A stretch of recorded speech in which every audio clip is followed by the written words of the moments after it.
what's up, my people? Yet again, one of those beautiful nights out. We decided to have a little different setting today. We in the bush. You loving the bush? I do. You know, I'm a fan of the outdoors. Yeah? You know, there's something about fresh air that just helps clear perspective, I believe. Yes, absolutely. It's a warm night. It's a warm night. Juice, when you see a lion, what happens? Oh, man, you just relax because the lions are well trained out here in the bush. They don't bite? Man, come on. They don't bite? We love the lions, man. Yeah. What's up, man? Let's get this thing serious. My name is Kevin Mahong. I don't roll solo. My nigga Juice. That juice right there. My nigga Q. QD. Yeah. We're here. We're doing this thing like we do every week. And you know, we're bringing you the best in basketball content. It doesn't have to be a game. It doesn't have to be any of that. Whatever it is that's buzzing out there, that's fresh, that's cool, you find it right here on The Brick. Remember, The Brick, it's all about bringing your brick to build what we call basketball in South Africa. So today, we got an amazing personality on Let's Talk Basketball. He has a lot to say about governance. And in fact, I think your little slot, we're going to call it constitutionally. Sounds good. Constitutional court. Not the court behind me, but constitutional I like court. that. Down and I like it. You see the pan in the word plays important. You know, Joseph, welcome to this show. It's Joseph Mangadi, for those who don't know him. And in fact, everybody knows him from when he taps around. Mr. Hashtag. Mr. Hashtag. But right now, we have him live on The Brick. On The Brick, we bring you anything and everything that is good for basketball. Welcome, Ntate. But before you start, because I know we're going to need this. This is part of our ritual. Part of our ritual. If you are here, maybe you should fly out here, have a drink, and then fly back for a Zoom call. How about that? I have to open this because I know it's going to be a conversation that may require... We're going to need a couple of sips of some good water. This show is about the lifestyle, man. Q never forgets this little lifestyle thing. You know, we have to do this first. Of course. And then we have to toast, make sure that we're all ready for this conversation. That is probably one of the most important conversations. Absolutely.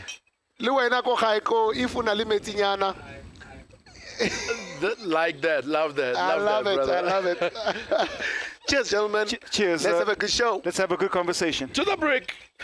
To the break. Now, Dr. Joseph, we've had a whole lot of conversations off and on, physically, on the phone, virtually. It's important that people get to understand who you are, what it is that you've done in the world of governance, and really just introduce what it is that you do and why you're passionate about governance in the world of basketball. I think like everyone else in basketball, I also started as a player. I must say that my playing of basketball started very late, in my life. How I think, old as you know, about 35? Roughly about, maybe. I'm kidding. No, but I think how old was I? I was very old, probably about 19, yeah? 19 is not so bad in South Africa, man.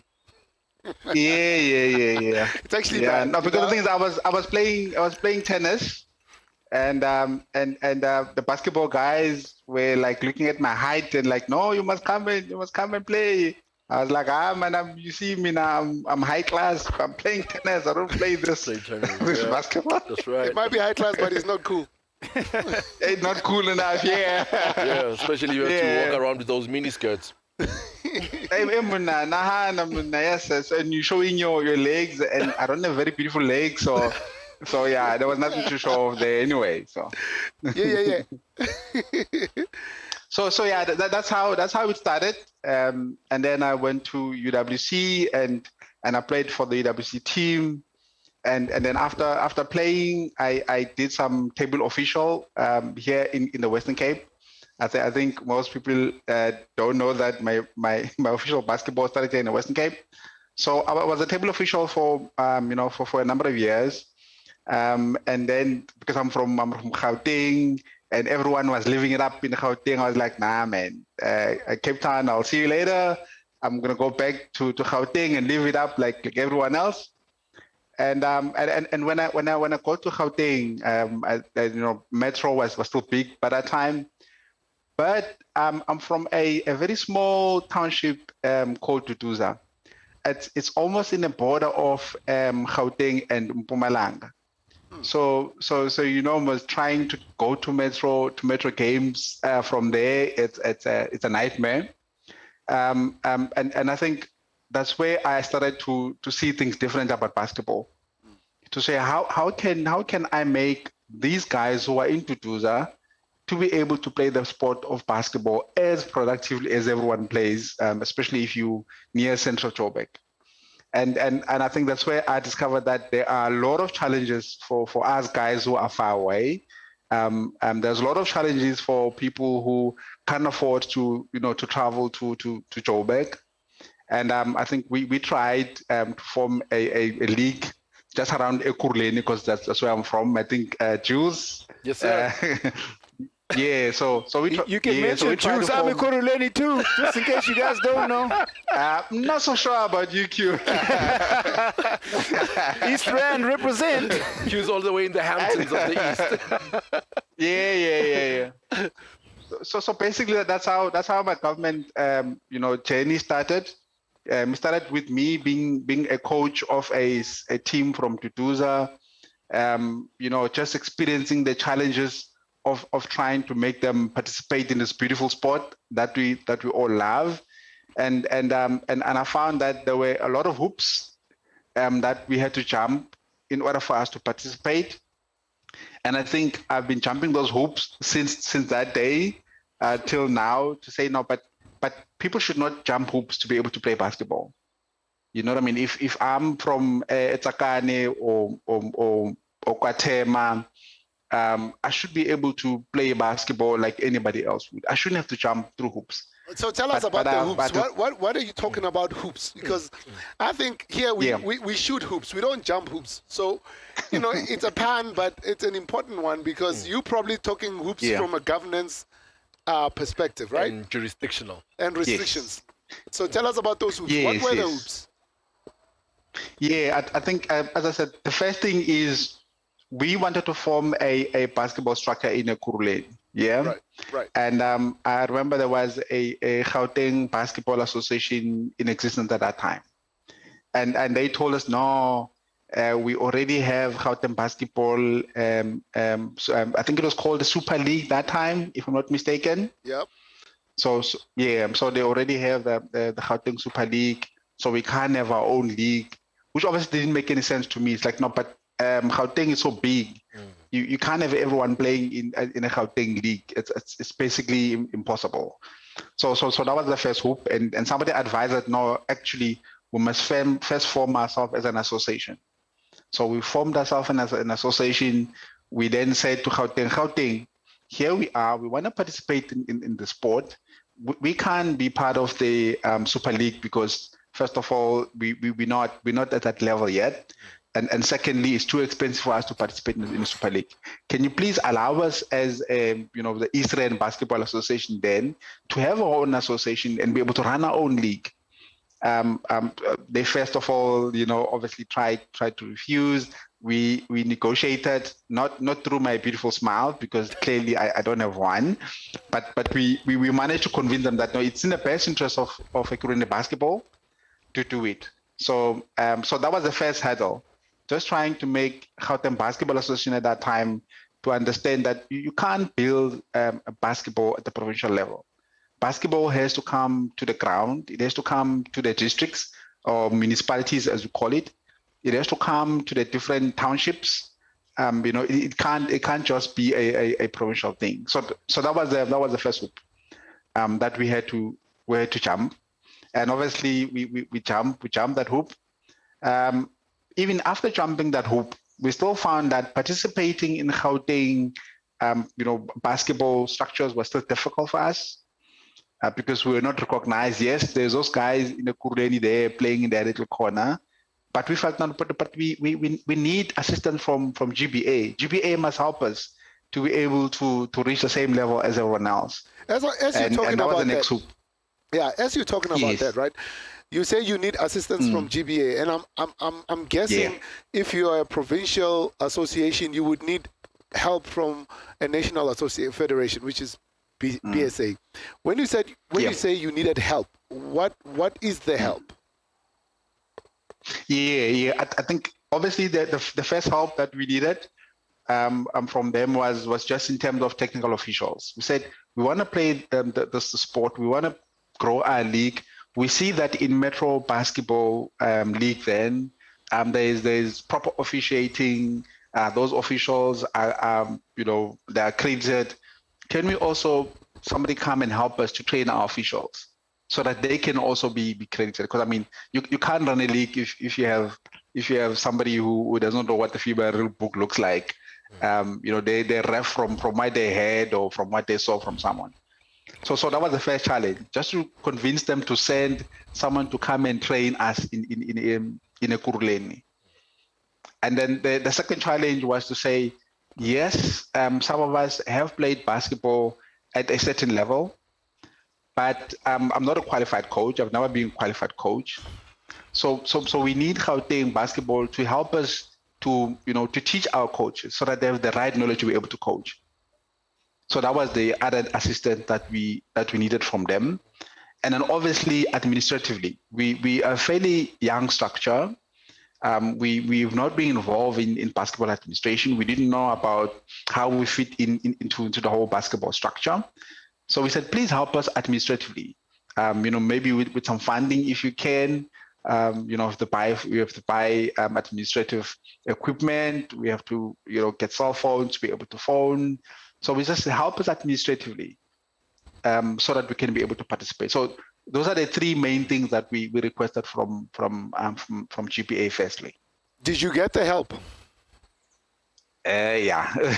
so that's why I think that's where my trying to kill people in basketball started.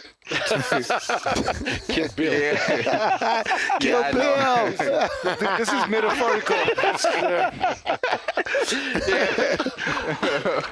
So I think for me, I think it was quite frustrating because, as I said, I played tennis before I played basketball.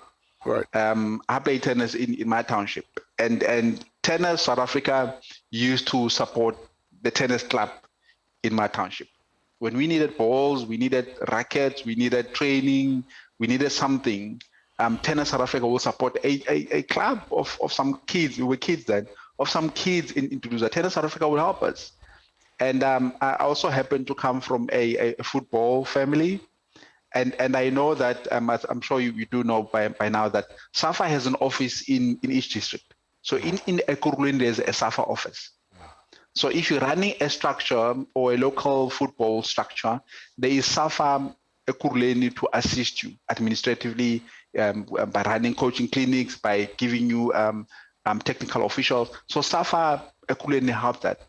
So for me, it didn't make any sense that in basketball, this is such a challenge. It's something that I felt it should not be a challenge. And unfortunately, it was a challenge. Joseph, I just want to get in some context here because it almost sounds timeless. So kind of want to know what time frame you're talking about in terms of how far back are we talking? What year was this for context so that it might help people who are listening or watching? Yeah. That was I think it was in the late 90s, going towards the early 2000s. So that was that long ago. So from an administrative perspective, it was still pretty solid because we still had leagues running and there was still some sort of funding.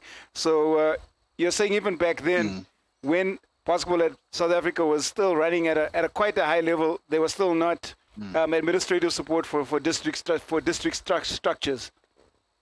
No, there wasn't. Not for district structures. I think even for some provincial structures, obviously, as you know, in basketball, it depends on who you are, and if those in power like you. If they don't like you, you get no help, and if they do like you, you get some help. But I do know that at the district level, a BSA did not help any district, at least as far as I'm aware. There was no help for districts. Even for Gauteng, I know that Gauteng got most of its funding from the Gauteng government. From BSA, yes, they will get help in terms of the coaching and also the technical. But administratively, otherwise, for us as district and as community clubs, there was no help. Hold on. Just a time out. Yo, production team, guys, you gotta do something about these bugs. yeah. The bugs. I'm telling you, man. Bona, they are everywhere. Q is killing some bugs. Poor guy. I mean, like the poor bug is dead. I mean, what if we're in a movie that, you know, what's that movie again? That could have been a human, man. So the bugs keep missing because they can't see me. They can't see you. They're on you, though. Oh shit, This thing doesn't work, man. This thing outside, this we must shoot it during the day or earlier, gents. We must change. We're gonna have to change this time. These bugs are everywhere. It's like it's raining bugs out here. It was cool earlier on when we were taking pictures. They're all there. They're all awake. And you must know the entire place here is load shedding, and we made sure this. I can't be cool around this place. We're the only lights. So all the bugs in the neighborhood are here. The whole Santin, all the bugs in Santin are here. Jeez, I just thought let me mention that because you know if you see us a little edgy, just know we trying to deal with the bugs. We're cool with the lions. But not the bugs, man. But not the bugs. Yes. Bugs, man. The lions are behaved. So here's the thing about the Constitution, right? You've done some courses, or is it a degree in governance? Tell us about that. I'll be lying if I say I did a degree in governance. I've not done any degree. No, honestly speaking, I did not. I was fortunate enough to work for Parliament as an information specialist. Right. And obviously, you know, when you work for Parliament, you get exposed to the Constitution, because I mean we basically live and breathe the Constitution in Parliament. Absolutely, that's right. And so I would go to the courses when parliamentarians go to their courses to learn about the Constitution and governance. I will go on those courses, but obviously those are just for parliamentarians and for parliamentary work. So it is not like you have to be certified. There's a certificate for you. So it's just so that parliamentarians will be able to do their job better. So I know governance from that perspective, of being a former employee of Parliament and getting involved in parliamentary committees and understanding, you know, what do they think and how do they deal with constitutions. So the question is, Josefa, because you're one person who continues to drive home the importance of governance and of constitution, even looking at it from a theoretical perspective or practical perspective, even if you look at the political level, how much can be implemented realistically? Because it's great that you drive home the message of governance, but at some level, theory has got to meet practice, and you're one person who drives home the theory. How much do you think, even if you were in governance, you'd be able to practically implement from a perspective where we'd get to a level that would satisfy you or anybody else who plays in that space? In fact, to add to that question, I'm assuming you've read the entire Constitution, the BSA Constitution. How good or how well constructed do you think that is, and how practical do you think it is to actually implement? Maybe just so that you give us that kind of perspective. Okay. For me, I've always said that in basketball and probably in most sports in South Africa, we are very good at developing players. We are more or less okay in developing coaches and table officials. You know what I mean? From when you start basketball, you probably will have a coaching course somewhere or a technical grading somewhere. But throughout my basketball career, I've hardly ever found courses on administration. Yeah. That's fair. So basically, what they do in other codes is that I will recruit a number of kids, for argument's sake. I'll recruit a number of kids. I'll identify which ones stand a chance of playing basketball for a very long time and at a high level. So I'll say, this kid is naturally quick, so at least I know he's going to be a point guard. This quick is naturally powerful, so you can already tell who's going to be an athlete. But you can also tell, I believe, at that very age, you can already tell, okay, this kid loves basketball, but actually does not have the talent to play basketball. Yeah. What we should be doing, our family believe, we should start introducing those kids to administration to say, look, yes, you are playing, yes, you're interested in playing, but actually you could be better used here in administration. We are now going to register a club. Come and sit with me as we register a club. I'm saying this because I'm speaking from my experience as a tennis player. I was lazy.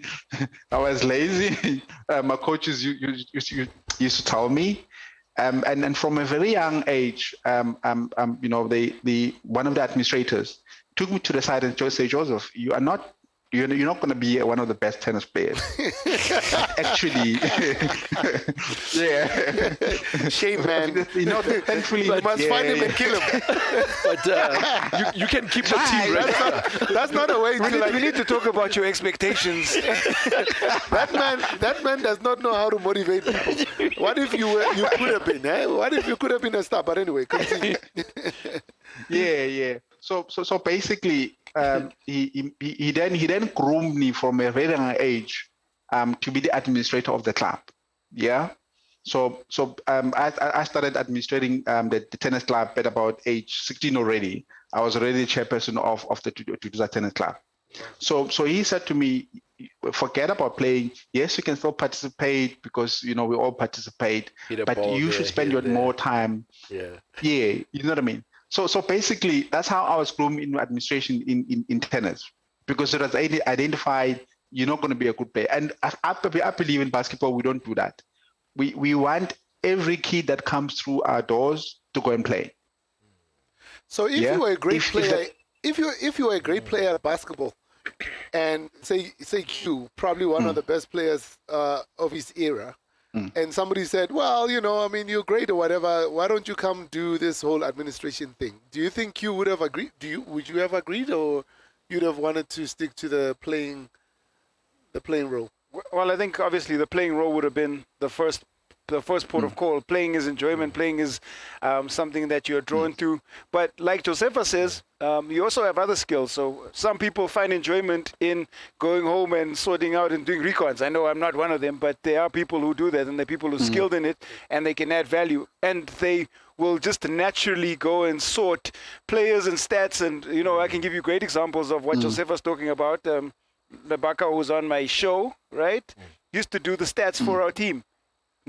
He still plays the game, and he was there doing that all the time, but he came and did mathematically enjoyed doing the work. Like, he loved putting the numbers together, and the numbers helped us as the WITS basketball team. And so there's a great practical example of what that looked like. Me personally, probably not. It's not a. So I don't enjoy administration. It's really identifying people who can do different things within a sport. Like look at us now. You know, maybe we're not the best player. I mean, Juice thinks he's a great three-point shooter. PowerPoint forward guard. But if we're being honest, we should have a chat about his career right now and say, look, like the tennis guy. Hey man, we need your tennis guy to come out there and come and advise this man about his basketball skills. Hey man. I just want to let you know it's highly unlikely that you're going to be recruited for the Tigers. So maybe you need to look at administration. I think you're right. You are right exactly where you are with the mic on your phone. That's why I stopped skipping, man. Mic on the mouth. That's exactly where you need to be. I think he's great at what he does. You know. And yeah, you're right. You know, people must be able to identify who can do what in a club format, and that is how you really start to groom various types of people, including administration. But remember, we were talking about what you think. First of all, answer this. Do you think the constitution of Basketball South Africa is one of the best there is, and is it aligned to FIBA? Or do you think there's some improvements, or you think it's impractical? Maybe that's where we were trying to get to. Suppose. I think for me, I would say the constitution, there's nothing much wrong with it. Obviously, there's some areas that can be improved, but generally speaking, there is nothing wrong with the constitution as it is. I think people have always said that it's impractical. You can't really do it. I'm going to maybe steal from a number of examples, and I think I've quoted these examples a number of times in my post. The first example I'm going to use is Montana Vikings Basketball Club. Yeah, Saturday is coming. I saw people are excited about Naledi. Is it Naledi? I forget the proper name now, but one of the pawn guards from Western Cape Mountaineers, woman. Yeah, they're excited about her and where does she come from. She's breaking ankles at such a young age. Montana Vikings have basically been following what the basketball constitution is asking from us, long before it is required that we should actually follow it. Yeah, there have been a conveyor belt of great talent, not just in the Western Cape, but in the country, by merely doing what the constitution is saying we should do. Also here in Cape Town, a fairly new club. It was an old club, and then two clubs came together, and then they formed one club. It's called Heidefold Basketball Club. I was fortunate enough that when the club started to formalize itself, I was still in administration here in Cape Town and Western Cape. And throughout their journey, when they started, they decided we're going to have a constitution, we're going to have a good governance, we're going to have good administration. So they didn't try to say we're going to have the best players. They just said we're just going to be a well-run club. I think as some of you may know, they've been getting lots of funding now for a number of years. I'll make another good example. Very far from where I am. Sorry. You mentioned a well-run club. Just in point format so that we don't lose our audience. Yeah. What is a well-run club? You know, because we're doing this, you might not know it, but this is your break, right? You're teaching people how to build clubs that can be funded. You might think you hear, like shouting governance and constitution, but at the core of it, unless we get that right, basketball is doomed. We need to understand the constitution. We need to understand governance. It might be boring, but that's the stuff that's going to get you money, right? Yeah. So what is it that you say a well-run club is? And I'm assuming once you get that right and you have more of those clubs, then a better or some sort of a hierarchical emergence of the next administrator at a district level will come off that. And then out of that, then the administrator at at provincial, and then out of that at national. So just break it down to us in points format. What is a well-run club? Okay, so the first thing I think we've already spoken about is that any club, not just any club, but any organization that wants to be funded and wants to be taken seriously, you need a founding document to say we as the four of us here now in the show, we are agreeing that we're going to form a basketball organization because we want to participate in basketball or want to develop basketball. Right, so that's the first one, a founding document. Is there somewhere where somebody can see an example of a founding document, or it's one of those where we just we don't have lawyers, we don't have access, especially in the hood, we don't have access to lawyers. They're gonna come up with like a very clever document that says, oh my goodness, this was ticked by the highest, law firms in the country. Is it like as simple as how you do a Stockfeld to say, guys, this is what we want to do, or it has to be founded in a certain or written in a certain format? Ideally, you want to have it as simple as possible.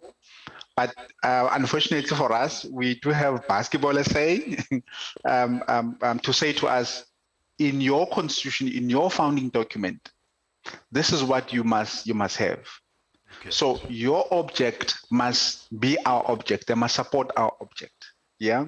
To say I would promote and develop basketball. Besides that, the BSA constitution then tells you should also have a committee that's going to run your club. You must have members that are registered to that particular club. Not guys that come just to go and play when it's time to go and play, but to register in the club itself. Not register to the association, but to register as a club member. You know what I mean? So let's break that down. Register means what? You can't go to Slaughterhouse every Sunday and then say you are a member. You can go play, Or you have to physically have Sign a a document that database. signs to say, I agree to the founding statement that I would like to be a part of this club so that I buy into the vision. And I can be the PowerPoint forward guard. That's right. Oh, man. Right. So, Which never gonna happen, founding, but, so yeah. first is founding statement that you all buy into, Yeah. and then the second one, and obviously that founding document will be aligned with BSA Constitution, and Yeah. then the second thing is the Members. registration of the members of the club, whether or not you play, Yes. right? So then It doesn't matter. In essence, then BSA would have a template of such. Ideally they should, but unfortunately, I think as we all know, a BSA has not considered itself to be to be their responsibility to give help to clubs. No, it's So fine. they- We'll they help. We'll expect- help with all of that. We'll come up with all of that. Those templates. Yes. I know a guy who knows a guy. So let's just talk about all Yes. those things that are required. So the next Yes. thing. So after the second, the third is. So it's Yep. is a So- document, is a registration of the players Yeah. who belong to the club. The Yeah. third. Okay. So for me, the third one is once you now have this organization called a club, yeah, in the country, if you're running an organization like that, you need to register that organization to the appropriate authority. So you can decide that I have ambitions of taking my club to the professional level. I want it to be the next Tigers, for argument's sake. Okay. Not just a professional level, but I actually want to make money from basketball. So you can decide that as members of a club, and decide, okay, fine. You know what? We're going to register ours as a private company. So it's gonna be the four of us. We're going to be the stakeholder, the shareholders of this company, because we want to make a living from basketball. So you need to go register with CIPC now, or you can decide, actually, I have no interest in making money from basketball. I'm doing this because I want to develop basketball. I want people to love basketball, and I just want to provide opportunities for people in my community. You can then go and register it as an MPO. Yeah. Hey, So- hey. Yeah, no.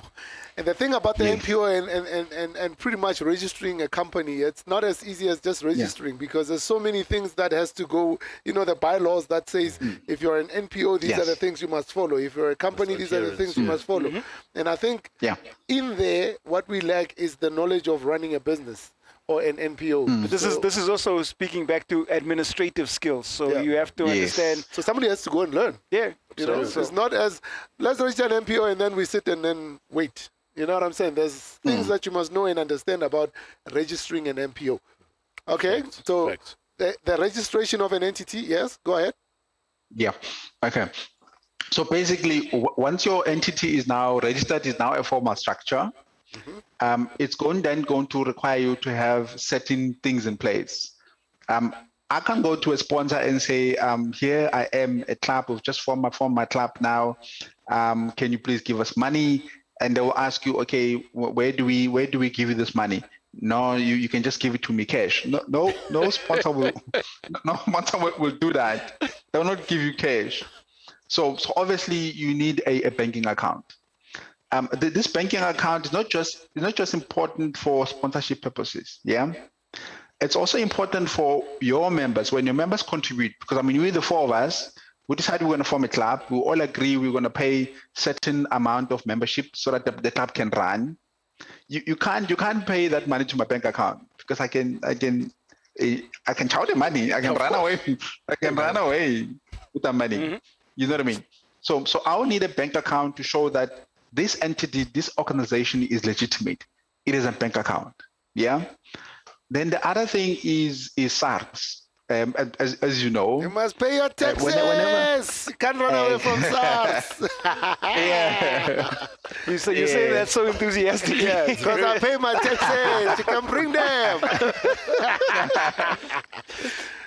There's some people who haven't Yeah. paid their taxes, and you know what happens to them. So it's very important. Exactly. In fact, it's an important thing, because when I started my business, I actually didn't know about that. I thought you pay taxes if you make money. There's so many Yeah. different types of taxes. So people must actually have You an know what I mean? accountant because I never even bothered to try and understand all of that. It's a very complicated thing, and it's probably better Yes. to just have somebody to help you out. Basically, yeah, basically. So I think for me, once you have those things in order, you have your bank account, you register with SARS, you register with an MPO, you have a founding document, and obviously your founding document will require you to have the minutes of the meeting where you found your organization. In most cases, you are now ready to function as a proper structure. Obviously, your constitution or your founding document will then tell you what you need to do, when you need to do it, and how to do it. For instance, it will say, we will have a board of directors or managing directors. We as managing directors, we agree that Juice is going to be our president or our chief executive officer. And then Juice, this is your job description. Yeah. Now KB is not so important. He'll just be a laborer there. Oh, He'll shame. just sweep. Yeah. That sounds about right. Just about. Yeah. So basically, what you're doing with that is that you're giving people roles and responsibilities to say, yes, we formed the organization. For this organization to continue running, we each have to be playing our part. To say, you will be the chairperson, you'll be the treasurer, you'll be the secretary. What happens when The they organization- fight? What happens when they fight? Because sometimes you start something. Yeah. Let's start. We got a coach here. Let's He's start. going to tell you you're going to go back to the Constitution because that's the way of running, and that's going back to Parliament. There you Yes, go. absolutely. You see, because people fight. Yes. You know. Constitution rules us. Yes. You know, exactly. unlike in hip hop, when you're a group, all of a sudden it's like a guy goes solo and Solo, there's no yeah. constitution. Because he's got a beard. And, Yeah. because he's got a Yes. beard and he decided to be like a little. Pretty much. Holler. Okay. Go on. But then again, even in sport, I mean, if we fight, nothing stops me from saying, okay, you know what, guys, I'm leaving this club because this club doesn't serve my interest anymore. I'm gonna go start another club. I'll go form Goalie Nuggets somewhere there. Yeah. So because nothing all of stops a- you from. Yeah, all of a sudden you got a girl that says, "Hey, I wanna also drink Hennessy," and then this club is not bringing Hennessy. You're like, I'm grown now. I got beard. I gotta go across. You know what I'm crossing. Yeah. So Jozi, I appreciate the level of knowledge that you're dropping right now, and I just wanted to take a moment and actually try to reel us back in a bit because this right here is something that I'm hoping it's a first of many conversations because I'm feeling like I want us to have more situations where we dissect more and more of your knowledge, you know. So because you are literally one of the people that the game is currently looking at right now as one of our voices of reason, you know. So right now I want to skip us all the way, if the gentlemen allow, you know, to the higher part of our hierarchy in the game, you know, respectfully so even, because one of the things that I'm trying to get to right now is a way forward in terms of where we are with our game right now, and as KB alluded to the practicality of actually implementing our constitution. You know, you have given us a very good light in terms of at club level and the initiations thereof. You know, so right now, I would actually like to actually take a moment and pick your brain in terms of the higher parts of our game. You know, as far as BNL even. You know, to your thoughts actually on BNL and as far as the compliance and governance are concerned. What are we doing wrong there? Hey, Shia. Or maybe we should phrase it, what are we doing right? And then maybe we can figure out where the wrong Then, yeah. Because we're trying to be optimistic here. There we go. Without shooting people. I think. Yeah. I think.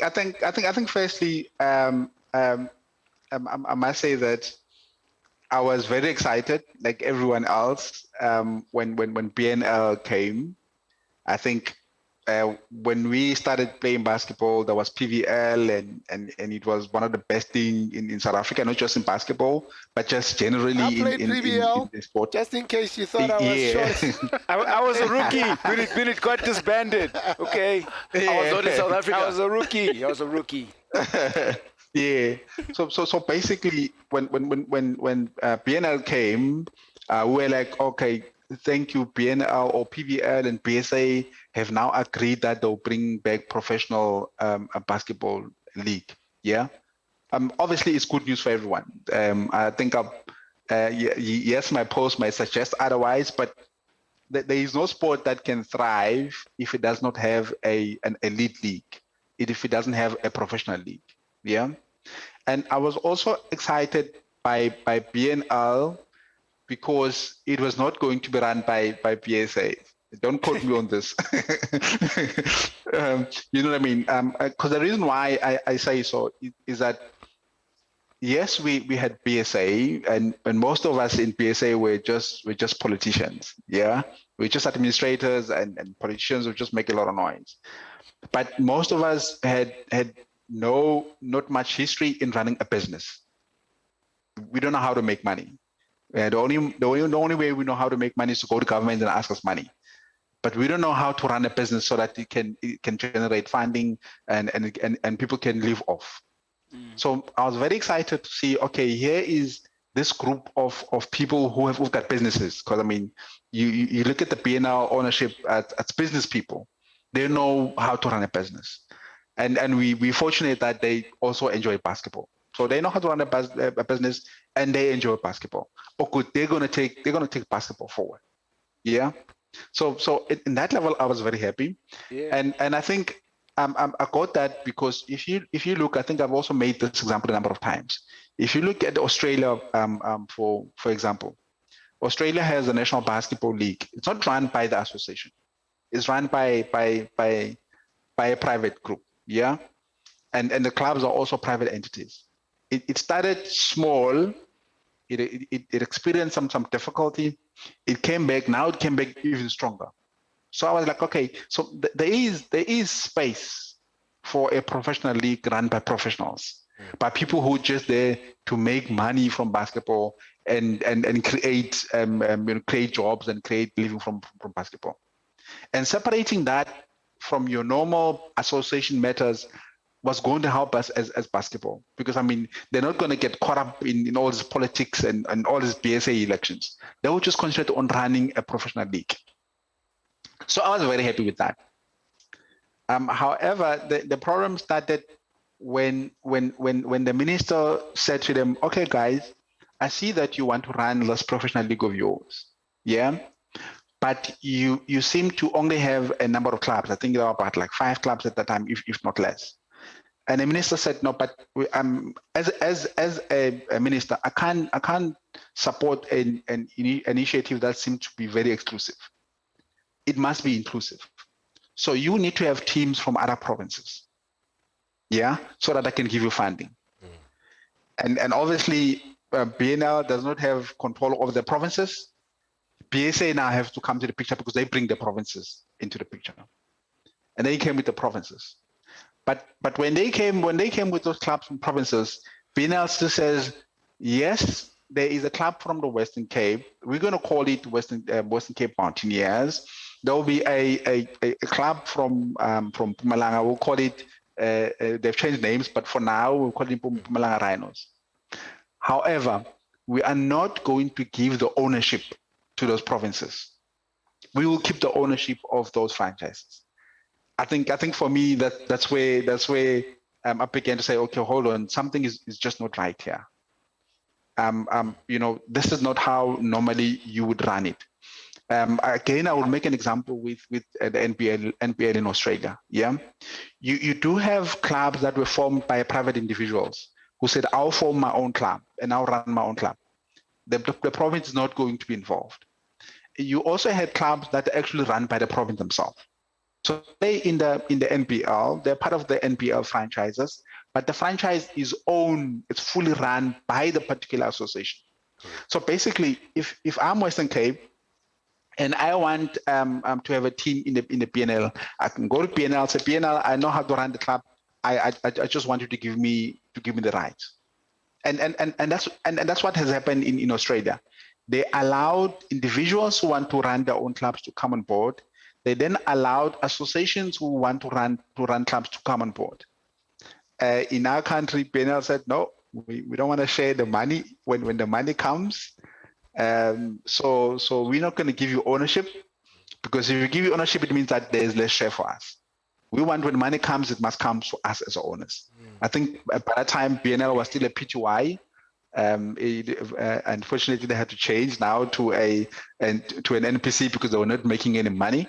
But the understanding from them was that they're going to make money, and they wanted the money to come to them as owners, not to be shared with the provinces, but to come to them. Yes, BSA will give you 30% of the profit. So BSA will bring about 9, or maybe I'm exaggerating, but let's say at least 7. BSA will bring 7 teams, but they'll only get 30% of the money. And for me, I think I was like, okay, that does not sound right. Correct. And obviously for us, by that time I think I was still in Western Cape Basketball Association. We're like, okay, where do we fit into the structure? Yeah, we have the Western Cape Mountaineers here. They're supposed to be from Western Cape.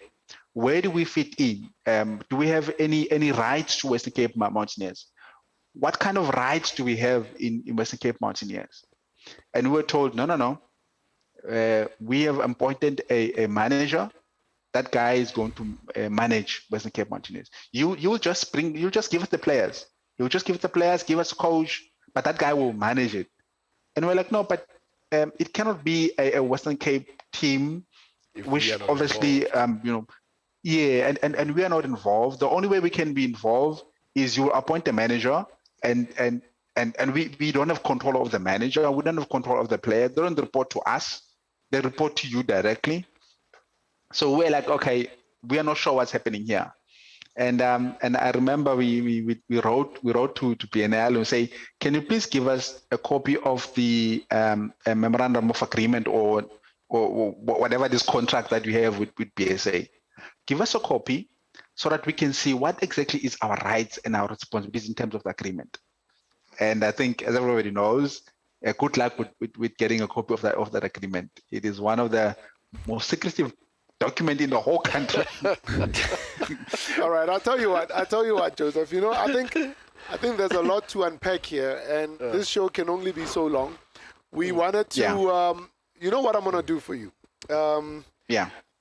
I think after we flight this constitutionally, as my man Q says, Constitution Court, I think we must have almost like a master class where we get you on a YouTube, not even YouTube. What's it Zoom call, and people can come in. Correct. And they can comment, and they can ask, because this thing here is not for a show. And the reason why I say that is it's so core and important to the success of basketball that you actually need people who really want to know what it is that they must do in order for them to run a successful club, a successful district association, a successful provincial association, and ultimately a national federation. So I think let's, without having to go too much, because I got so many questions, and I think we probably need 8 hours or a day or more, because there's examples that need to be unpacked, and then there are cases where we can show theory working, or cases where we show where they go against the theory, where it has become practical. But also, you started off the right way just by bringing the BNL. The next question would probably have been like, where are we now? Where are we going to? But first of all, we have to keep going back, because once the foundation is flawed, you can't go further. And I think that's always the point that you try to bring forward in all of your arguments on social media and everywhere else. So just agreeing with that. Yeah. So I'd like to think that a lot of the people might think that you're being the boogeyman on social media, but actually, whatever it is that you're saying comes right down to the core of success of basketball. You always say, as long as we play, we're good. And that should not necessarily be the idea. At the end of the day, people should do things right. There's no point rushing to play and then you win and you go nowhere. There has to be some sort of a structure that says if you win this, then this. If you do that, then that. And all of that comes to governance. Juice? And for me, that's one of the reasons why, you know, I consider you one of the voices of reason for basketball, because, you know, you'll always give us those reminders and those awakening that, listen, as much as, yes, we're playing end, but we're still missing core elements of the game, you know. And I think your perspective on administration is something that we should take advantage of in terms of having your voice be heard even more. You know, hence I mentioned that we definitely need to have such conversations with you so that we unpack, you know, the level of knowledge that's there. You know, basketball in itself has got so many people that are skilled in so many subjects, and we need to take advantage of all of these skill sets and level of knowledge. And I'm definitely having, you know, looking forward to having more conversations with you so that, you know, let's teach the people, let's speak to the community, you know. And just to wrap up this show, what is the last thing that you want to say? And I'm not saying we're wrapping it up as in this is the last time you feature. You're going to have to become a regular feature in the brick in a way that is more consistent and can bring about knowledge. I mean, everybody might be thinking you're fighting all the time, but that is a big brick that you bring into the brick. So as a last thought, just for this show, until we get onto that regular feature that I'm telling you about, what is it that you want to say? I think for me, I had a conversation with someone actually today, and I said to them, we as basketball people need to decide whether are we a sport or are we a recreation? Yeah. Yep. Are we a sport or are we a recreation? If you just want to play, there's no need for you to belong to an association, because you just want to play. You're just playing recreation, yeah. But if your intention is to play at an elite level, to say I want to play at an elite level, the kid that I'm coaching now at junior level, I want this kid to play at an elite level. If that is your intention, then you must know that you are involved in sport. And if you are involved in sport, there is a way of being and a way of behavior and a way of thinking in sport. And that way is not, we just want to play. That is not sport. If you just want to play, that's recreation. And I think I've tried to, you know, yes, I know sometimes I'm a little bit hardcore, but I try to bring that message across that if we're saying we want to be a sport, there is certain rules that we cannot run away from that involve sport. No matter how many times that we've been trying as basketball to run away from, but it always comes back to bite us. That's right. Because we decided we're just gonna ignore it and we'll just play. So if you want to be a sport, unfortunately, you must behave in a particular way. You must think in a particular way. You know what? You've said it, and that is your break, my man. Thank you very much. You've been amazing. That is a big break, and that's why this show is called The Break. I'm Cabby, my man Q, Juice, signing out saying, yo, till we Mr. see you Mangadi. again. I wonder who's next on The Break. Thank you for the very much, knowledge, sir. brother. Thank you very much. We will chat again. My man. Absolutely. Peace.